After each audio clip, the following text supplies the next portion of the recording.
Bom dia, meus queridos. Tudo bom? Como vão? Vamos começar um assunto novo, como eu disse para vocês na aula passada.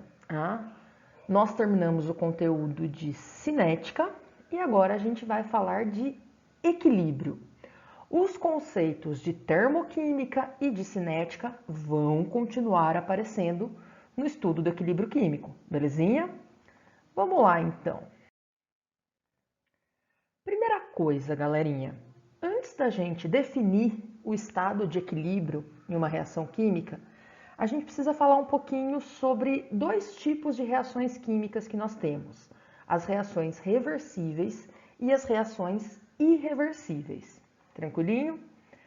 Primeiro, então, poucas reações da gama imensa de reações químicas que nós conhecemos, poucas dessas reações vão ocorrer em um único sentido.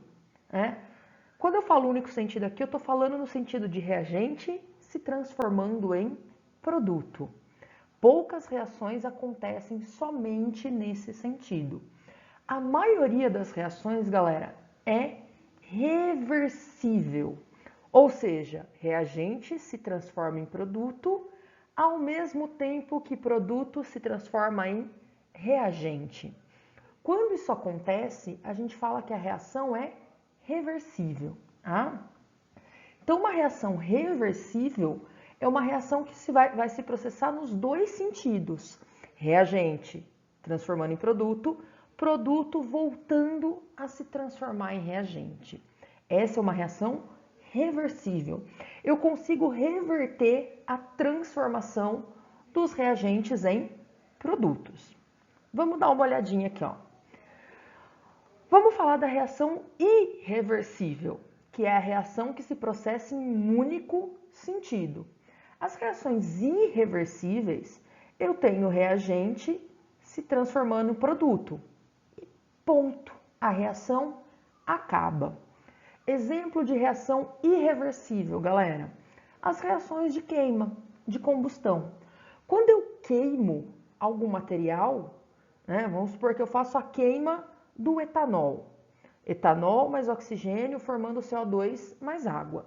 Quando essa reação se processa, os reagentes etanol e oxigênio formando os produtos CO2 e água, não tem como os produtos CO2 e água voltarem a se transformar em reagente, em etanol e gás oxigênio.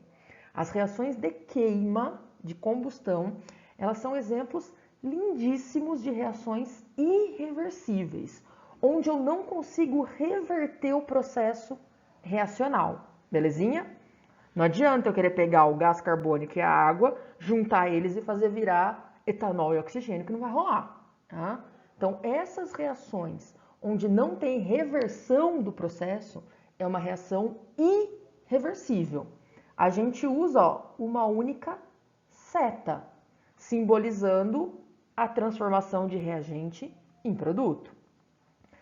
Já as reações reversíveis, que são as reações que a gente vai estudar agora, elas se processam nos dois sentidos. Vocês podem observar, eu tenho reagente se transformando em produto, A mais B formando C mais D, ao mesmo tempo que eu tenho a volta dos produtos para reagente. Eu tenho C e o D se transformando em A mais B de novo, galera. Pensa que é como se fosse um ciclo. A mais B formando C mais D, C mais D voltando a formar A mais B. Essas reações são reversíveis. Sussu? Só uma nomenclaturazinha da reação reversível, galera. A reação de reagente se transformando em produto, essa que se processa da esquerda para a direita, ela é chamada de reação direta. É o sentido que a gente está acostumado a ver a reação. A outra reação, os produtos se transformando em reagente novamente, é a reação que se processa da direita para a esquerda, é chamada de reação inversa. Então, a reação reversível, ela tem duas partes. A direta, reagente em produto, e a inversa, produto em reagente. Belezinha?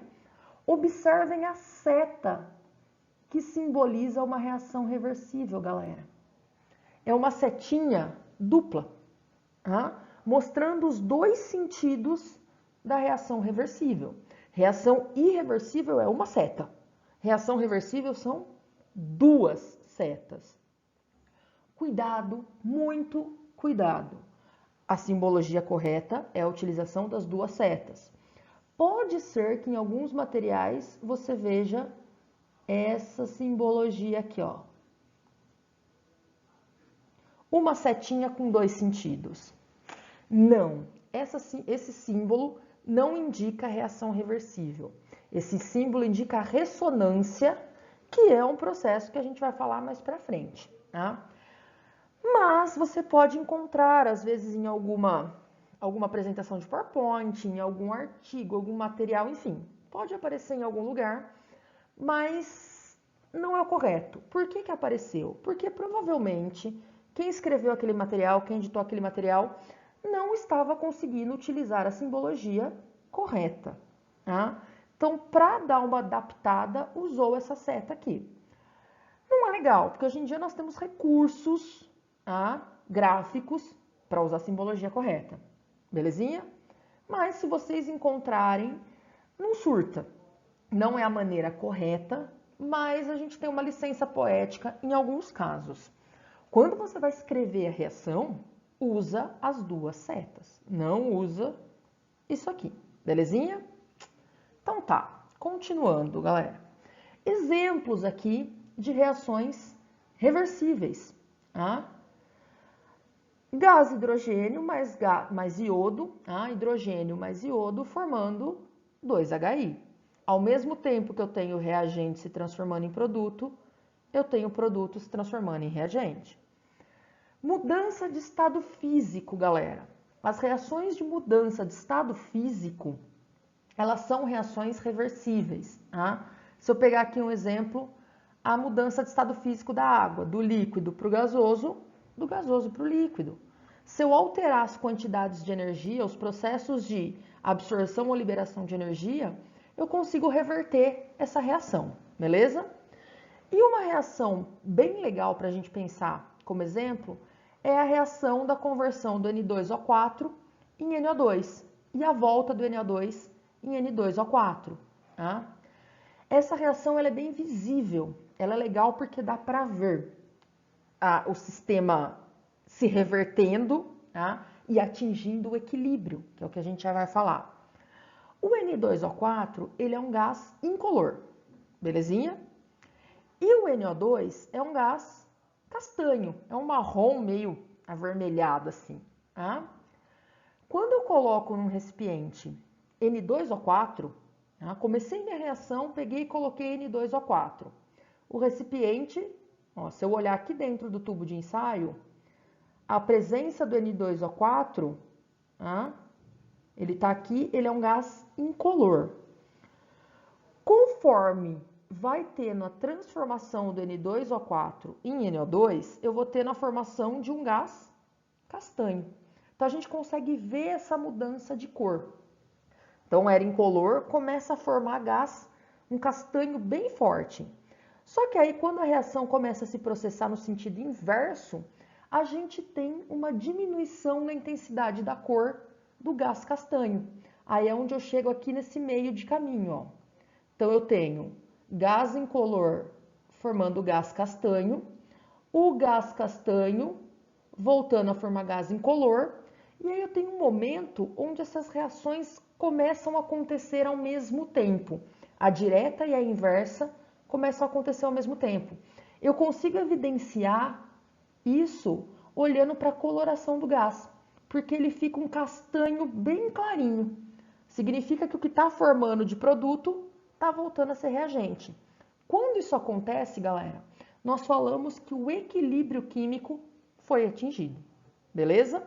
Então, a gente consegue evidenciar uma reação reversível e a ocorrência do estado de equilíbrio observando essa reação do N2O4 formando NO2. Tá? Se vocês procurarem videozinhos na internet, vocês vão achar esses vídeos tranquilamente, tá? Então vamos lá, já que a gente começou a falar do equilíbrio, vamos continuar. Vamos agora definir esse estado de equilíbrio, tá? Como eu falei para vocês, quando eu tenho a reação direta, reagente se transformando em produto, acontecendo ao mesmo tempo que o produto voltando a formar reagente, que é a reação inversa. Tá? Então, o equilíbrio químico, aqui é a ideia de equilíbrio mesmo, de ficar tudo tranquilo, beleza? O equilíbrio químico de um sistema, de uma reação, ele é atingido quando as velocidades das reações direta e inversa são iguais. De maneira bem simples, quando as reações direta e inversa ocorrem ao mesmo tempo, tá? Mas aqui a gente está falando de velocidade, até porque já é um conceito que estamos acostumados, tá? Então, quando as velocidades se igualam, eu tenho o meu sistema em equilíbrio. A gente vai ver uma análise gráfica daqui a pouco que vai mostrar que a reação direta, ela sempre começa mais rápido. Depois a reação inversa vai aumentando a sua velocidade, até o momento que essas velocidades se igualam. Esse é o momento que o sistema atinge o equilíbrio, beleza? Vamos olhar para essa reação genérica aqui. Reagentes, A mais B, se transformando em produtos, C mais B, ao mesmo tempo que os produtos se transformam novamente em reagentes. Ó a seta dupla aqui, ó. Ou melhor, as duas setas simbolizando que isso é uma reação reversível. Tá? A reação direta, reagente se transformando em produto, acontece com uma determinada velocidade, que por enquanto a gente não precisa pensar em valores, tá? Mas que a gente chama essa velocidade de VD, que é a velocidade da reação direta. A reação inversa também se processa em uma determinada velocidade. Também não vem ao caso valores, porque isso varia de reação para reação. A gente chama essa velocidade de VI, velocidade da reação inversa, beleza? Então, temos duas reações acontecendo ao mesmo tempo, mas com velocidades diferentes, beleza?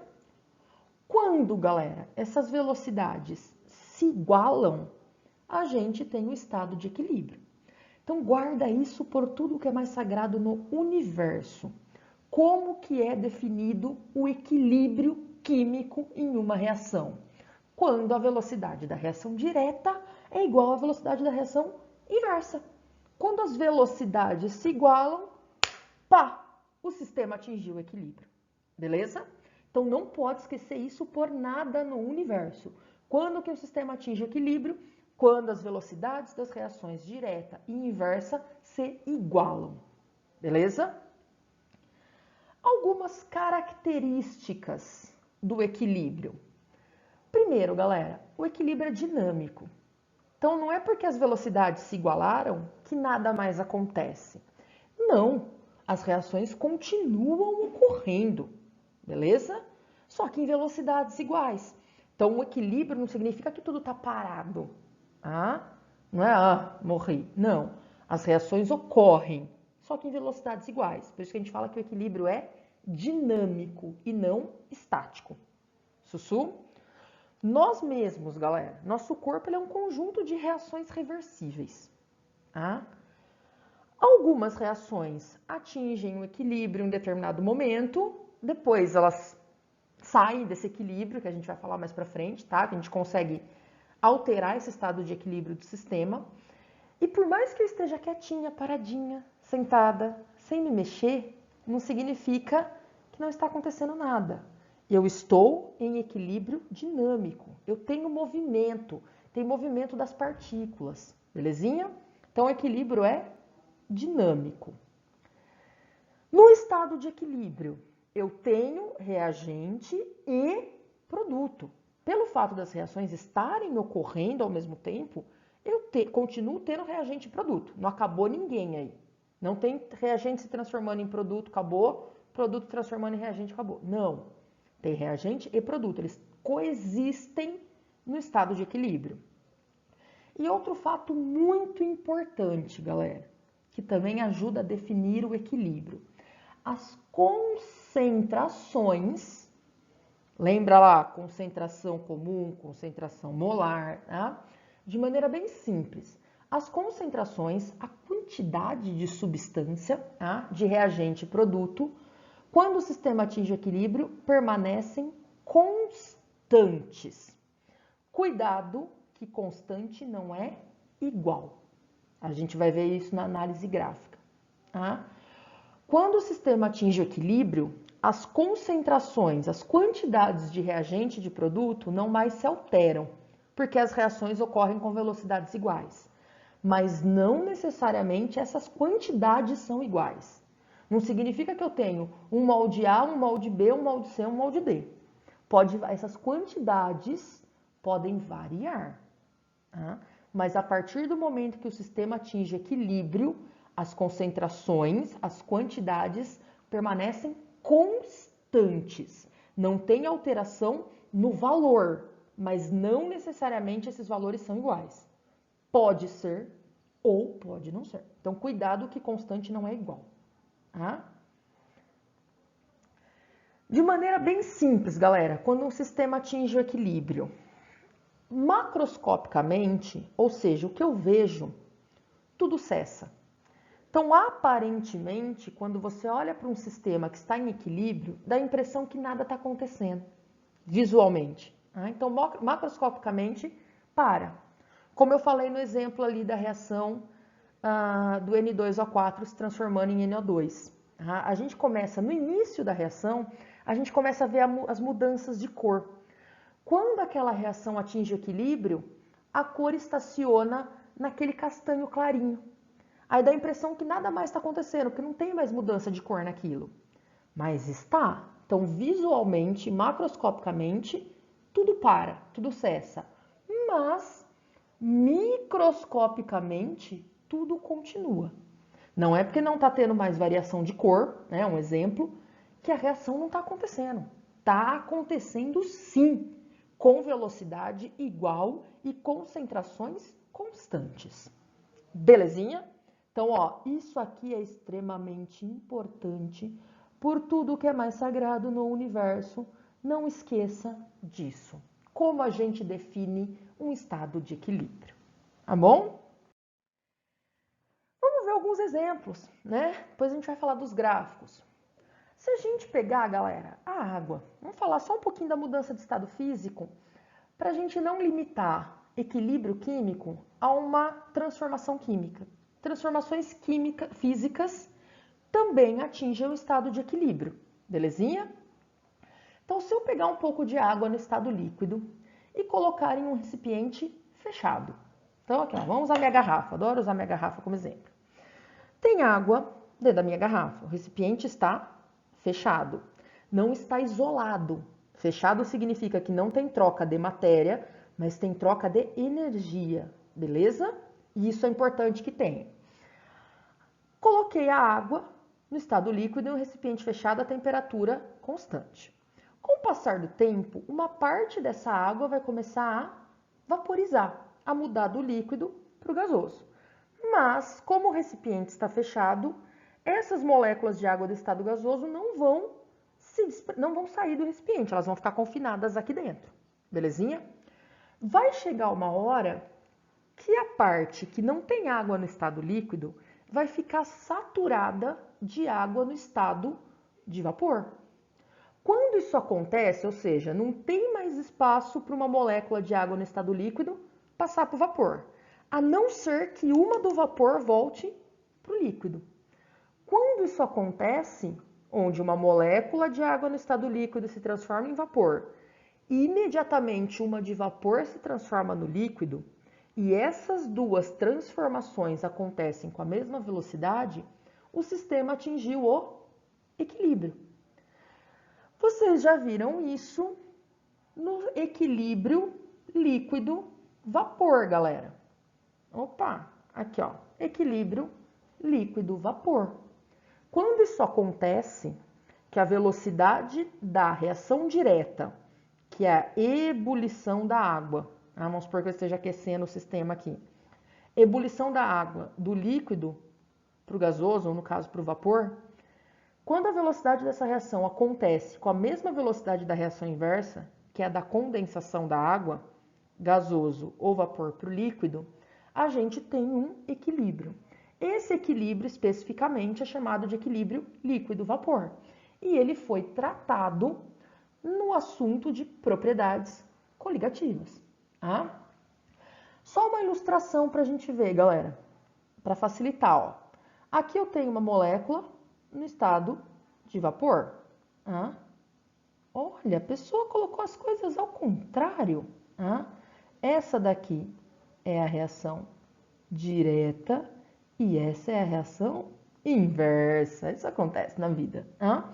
Então, reação direta, molécula no estado líquido, aqui, se transformando em molécula no estado vapor. Reação inversa, molécula no estado vapor, voltando para o estado líquido.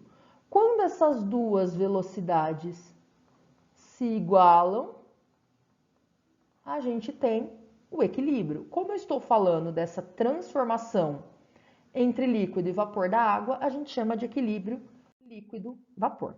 Só um exemplo para falar que transformações físicas também podem atingir o equilíbrio. Tá? Vamos pegar então tudo isso que a gente falou até agora e representar graficamente. Os gráficos eles nos ajudam, por incrível que pareça, às vezes a gente acha que não, mas gráfico facilita, beleza? Então vamos lá. Vou representar um gráfico da velocidade da reação, que é isso que nos interessa para saber a hora que o sistema atinge equilíbrio, em função do tempo. Conforme a reação vai ocorrendo, como que as velocidades das reações se comportam, até elas se igualarem. Então aqui, galera, inicialmente, a velocidade da reação inversa, que a gente pode chamar de VI ou de V2, tá? O índice 2 sempre se refere à reação inversa e o índice 1 sempre se refere à reação direta. Inicialmente, a velocidade da reação inversa V2 é zero. Por que isso, gente? Por que será? Para a reação inversa ocorrer, eu preciso ter produto formado para ele se transformar novamente em reagente. Quando eu inicio uma reação química, ela sendo reversível ou irreversível, enfim, eu vou lá, eu pego o meu reagente e coloco no recipiente. A primeira coisa que acontece é a transformação de produto, de reagente, em produto. Enquanto eu não tiver produto suficiente formado, eu não vou ter a volta dele em reagente. Então, a reação inversa, ela só começa a acontecer depois de um tempo que a reação direta já está ocorrendo. É normal isso acontecer, é assim que funciona, tá? Então, sempre, galera, sempre, a velocidade da reação direta, quando eu inicio a reação, ó, no meu tempo zero, a velocidade da reação direta, ela é alta. Eu preciso formar produto para depois esse produto formar reagente, tá? E aí a velocidade da reação inversa, então, está zero, não tem produto formando reagente, tá? Com o passar do tempo, conforme a reação vai se processando, a velocidade da reação inversa, da reação direta, V1, vai diminuindo. Tá? Por quê? Porque eu já vou tendo pouco reagente se transformando em produto. Essa reação vai ficando mais lenta. Ao mesmo tempo que, como eu estou formando bastante produto, esse produto vai voltando a se transformar em reagente. Então, a velocidade da reação inversa vai aumentando. Reação direta começa alta, reação inversa começa zero. Conforme o tempo vai passando, reação direta vai diminuindo, reação inversa vai aumentando, até que essas velocidades se igualam. Quando as velocidades se igualam, o sistema atingiu o equilíbrio. Então, esse gráfico ele mostra direitinho o momento em que um sistema atinge, uma reação, o sistema atinge o equilíbrio químico. Belezinha? Eu consigo ver direitinho as velocidades se igualando. Reação direta começa alta, reação inversa começa baixa, uma aumenta, a outra diminui até que elas se igualam. O tempo onde essa igualdade ocorreu é o momento onde o sistema atingiu o equilíbrio. A partir desse momento, se nenhuma força externa perturbar esse equilíbrio, que a gente vai ver mais para frente, ele vai permanecer. As velocidades vão permanecer iguais, se nada cutucar esse sistema. Belezinha? Vamos olhar um outro tipo de gráfico para finalizar, tá? Que é, ao invés de eu falar de velocidade em função do tempo, eu vou falar da concentração das substâncias em mol por litro, concentração de reagente e de produto, tá? Conforme a reação vai acontecendo, como que essa concentração varia. Lembrando, galera, que quando o sistema atinge equilíbrio, as concentrações permanecem constantes, mas não necessariamente iguais, tá? Vou pegar como exemplo a própria reação do N2O4 formando 2Na2, tá? A formação do gás castanho lá. Primeiro, galera, sempre, no início, a concentração do reagente é máxima, né? De novo, eu tenho que colocar o reagente, ele tem que começar a se transformar em produto, para depois o produto se transformar em reagente. Então, eu começo a minha reação com a concentração de reagente lá em cima. Ó, o reagente aqui é sempre o vermelhinho, tá? Então, eu começo com a concentração de reagente lá em cima e a concentração do produto no zero, que é o azul, tá? Concentração do produto no zero. Eu tenho que o reagente se transformar em produto para depois o produto se transformar em reagente, tá? Com o decorrer do tempo, a quantidade de reagente vai diminuindo. A reação está acontecendo, ele está se transformando em produto, tá?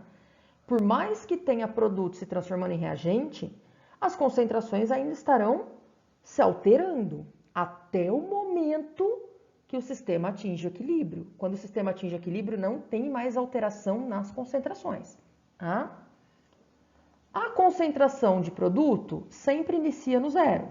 E com o decorrer do tempo, ela vai aumentando, até o momento que não varia mais. Ah? Se a gente olhar para os três gráficos, ele mostra direitinho para a gente que a partir do equilíbrio, do momento em que o sistema atinge equilíbrio, as concentrações permanecem constantes, mas não necessariamente iguais.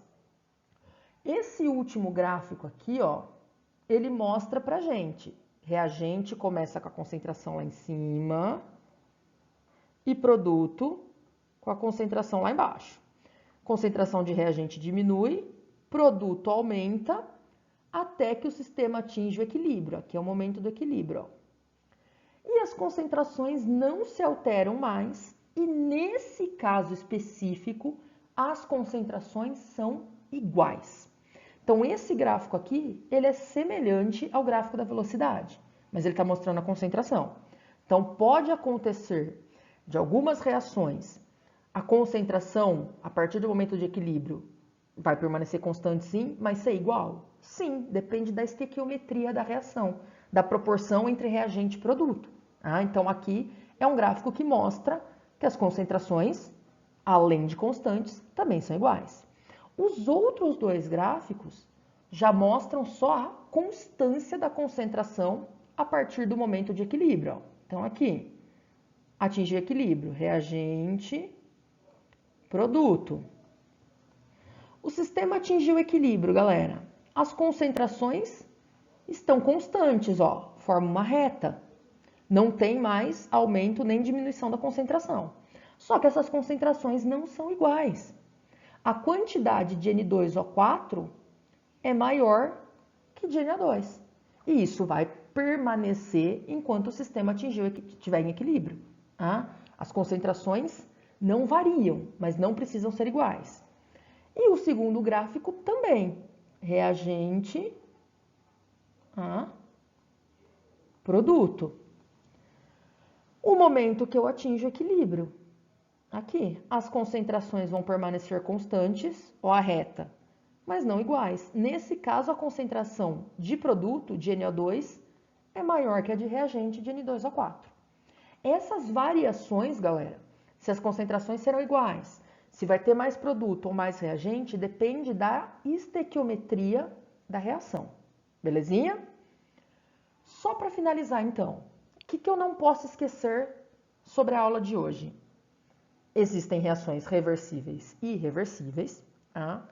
Nós vamos agora trabalhar com as reações reversíveis, que acontecem em dois sentidos, direto e inverso. Quando as velocidades dessas duas reações direta e inversa se igualam, o sistema atinge o equilíbrio. Isso é o mais importante. Tá? Então, equilíbrio químico, velocidades das reações direta e inversa são iguais e as concentrações das substâncias, dos reagentes e produtos são constantes. Belezinha? Isso é o mais importante. Enxergar isso pelo gráfico também é algo legal, tá? Paramos por aqui, então. Próxima aula continuaremos falando de equilíbrio, mas aí a gente vai entrar nas análises numéricas do equilíbrio químico, belezinha? Então, ó, beijinhos, até semana que vem.